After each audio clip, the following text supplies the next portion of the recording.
Hello and welcome to the quarterback decision making online course. Most of us were not taught how to coach quarterback decision making. So we created a program to help coaches install a simple, repeatable process that will immediately supercharge their quarterback's decision making and light up that scoreboard. So after completing this course, you will have created a clear, repeatable process that your quarterback will step through on every single play. We will have guided you through the ability to clearly identify and choose truly relevant pre-snap keys and cutting out anything that isn't necessary. We're going to guide you through locking your quarterbacks into a repeatable post-snap progression so they're making the right decision every single time. And all of these things will give you very concise talking points that you and your quarterback can address in the heat of the battle because we've streamlined the process to a few key points. And now with this proprietary new player book technology and help ensure everyone has the ability to master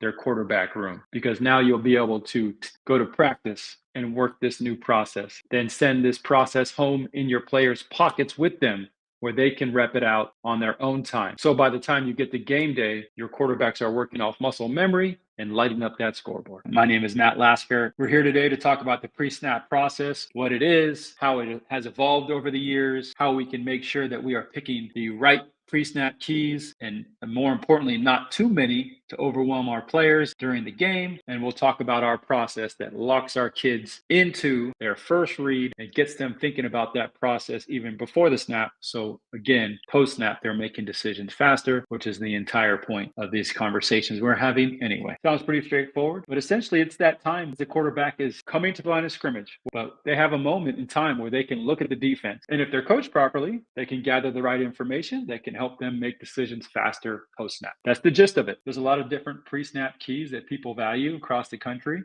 Is the cornerback hard or soft? If he's 4 yards or closer, that's hard. If he's 4 yards or deeper, that cornerback is soft, and we're going to play a certain way. How many safeties are there? Is there one safety or two safeties high? Is the middle of the field open or closed? To me, that was the same thing. I've learned pretty quickly here at the higher levels that is not the same question. So that's another pre-snap question a lot of coaches value. Are there any overhang defenders, right? Linebackers or overhang defenders outside the box, creeped up, maybe a little closer to the line of scrimmage? Are there any threats to blitz, whether it's inside linebackers or again outside linebackers? Defensive line alignment, that's a pre-snap key. A lot of running coaches value because they will literally change the running play in accordance to the defensive technique some D lineman it might be in. And then the last one, of course, everyone wants their quarterbacks to know this is what coverage is it, right? They want them to be a professor in coverage, which makes sense, right? Because if they know the certain coverage and what those players do at the positions in certain coverages, that should help them make a decision quicker in real time.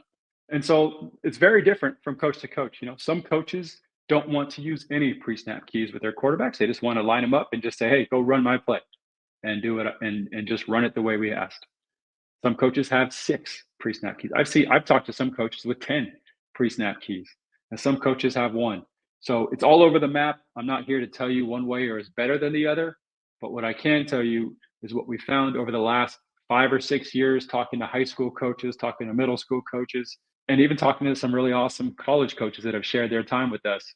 I can share with you best practices from all those levels, and then how we have streamlined that process to make it work no matter what the level is of the kid, because it's all about making sure your quarterback understands pre-snap and making quick decision post-snap. And that's what it's all about, regardless how you get there. And so my process has evolved over the years. I had my quarterbacks come up to the line of scrimmage. I had them look at the left cornerback first and tell me if that cornerback was hard or soft. Then they would look through the defense over the top from left to right and see how many safeties there were and if it was open or closed.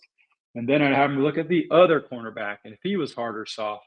And then I'd have them come through the linebacker level and see if there was any overhang defenders and if they were creeping up the line of scrimmage. And then the middle linebackers, if they were potential blitzers. And then I'd somehow have them look at the D line as well. And so there's all this information going on, and they'd have to end that before every snap in practice telling me what coverage it was or what coverage they thought it was. Which to me, I was genius. I'm giving them all this information and all this education. How could this go wrong? But over the years, I found that it was really overloading their brains. And there is such a thing as too much information, especially when you're at a position where you need to play fast and play quickly. And so I wanted to pare it down and cut that list from 6 to 3. In my mind, that was fair. To go through cornerback, hard or soft, how many safeties, and what defense is it likely?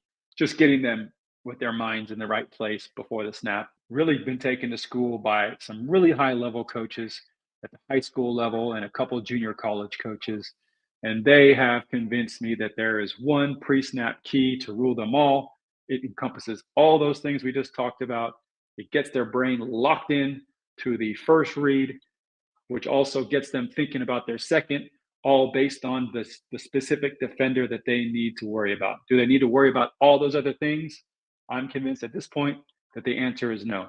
And the pre-snap key to rule them all is your first read open by alignment? Is your first read open by alignment? I'm going to pause there because we're going to come back to that in a second. Regardless of what you choose to move forward with, I just want to show you that in the system that you're a part of now, with the player book system, when you're making engaging quarterback lesson plans, one of the pieces of that lesson plan is the pre-snap keys. And they will pop up. The ones that you select will pop up before every virtual rep they take. So again, this system is not meant to be a replication of the real world in reality. Not even VR does that. Actually, VR is just video games strapped to your face.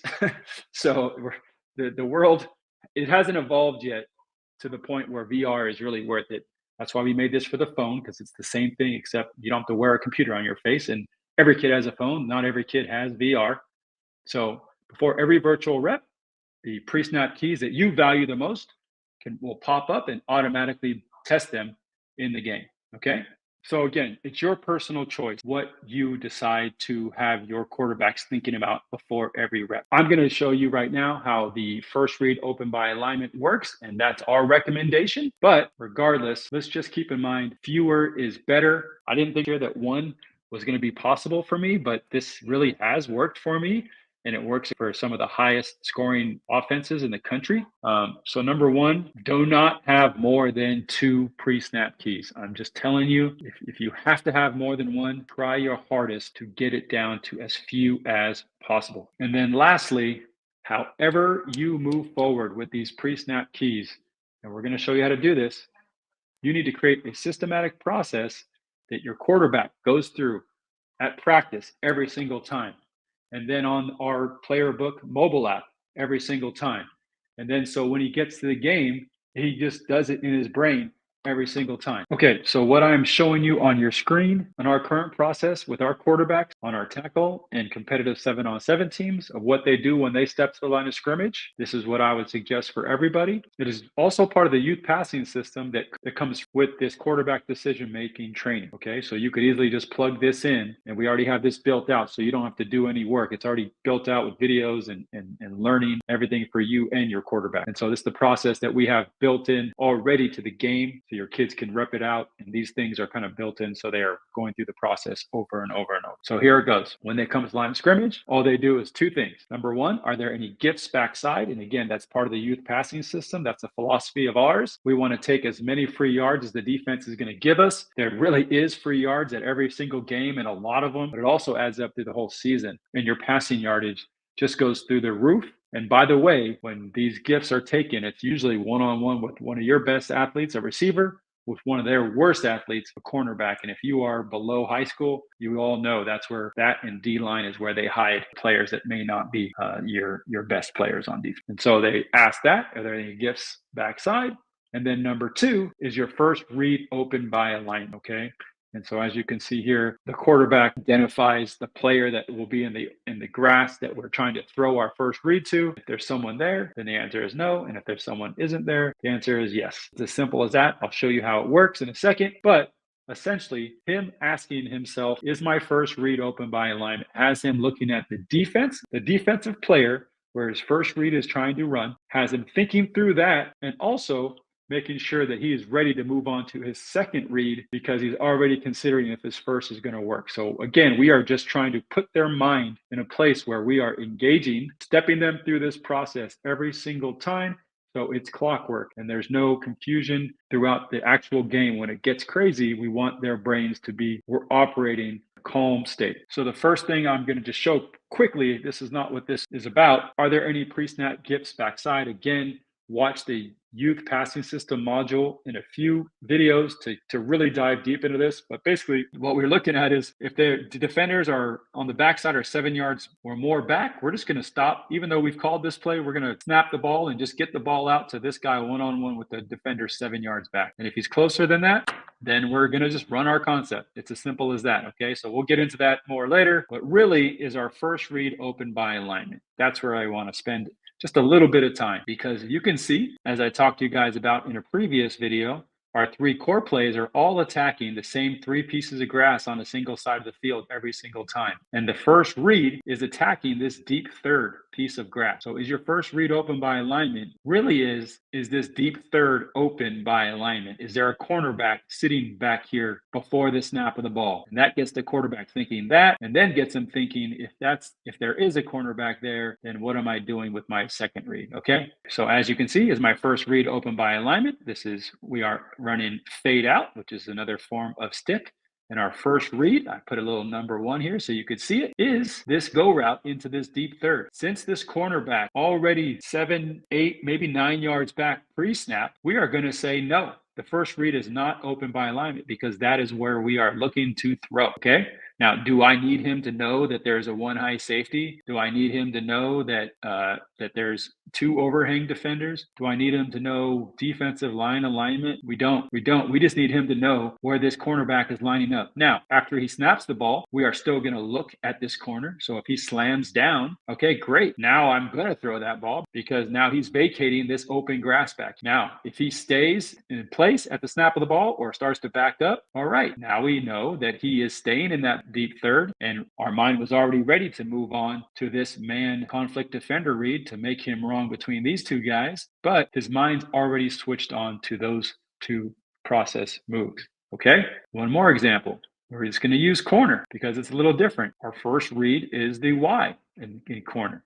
It's the deep third read, and in this situation, the Y who's running the corner route is that first deep third read. So is he open by alignment? This cornerback is deep, about 8 yards deep. So no, he is not open by alignment. Okay, so then the quarterback knows to move on to his next read very quickly if at the snap of the ball this cornerback stays. But again, if he drops down at the snap of the ball, we're letting that ball go. Nice and easy. It's that simple. Okay, and again, in our youth passing module that's coming in just a few videos, we're going to dive deep into all these things. But I just want to give you a flavor of why that one pre-snap key can do everything you need to get that quarterback's mind right, locked in to making the right read, picking the right player through his progression. And as you start thinking about what pre-snap keys you value, and you do need to define them to yourself before you can define them to your players, take into those things into account. Okay, number 1, have as few of them as possible, few pre-snap keys as possible. If you don't have an opinion and don't care one way or another, just plug and play the youth passing system. You can run any run plays you want with it. Most of us grew up learning run plays only. I ran the wing T my entire life in the 90s as I was in high school.